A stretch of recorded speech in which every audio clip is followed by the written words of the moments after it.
आज मिफ्ता इस्माइल कहता है कि जनाब तहरीक इंसाफ आईएमएफ का प्रोग्राम फेल करना चाहती है।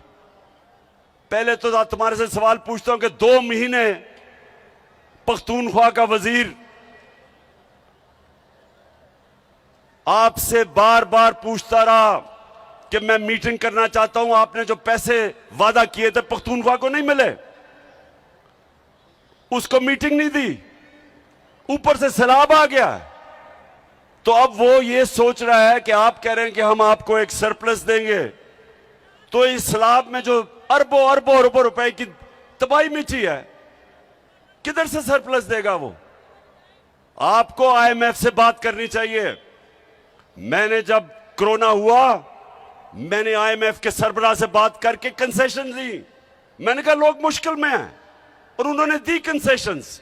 आपको आज बात करनी चाहिए कि आईएमएफ को कहो हमारे लोग मुश्किल में हैं, सैलाब आया हुआ है, थोड़ा सा अपना दिल गुर्दा बढ़ाओ, गोरे चमड़ी से इतना ना डरो, इतनी गुलामी ना करो, हार्ट ट्रांसप्लांट करवा लो। शायद आप में थोड़ी दिलेरी आ जाए कि उनके सामने कैंपेन टांगती हैं।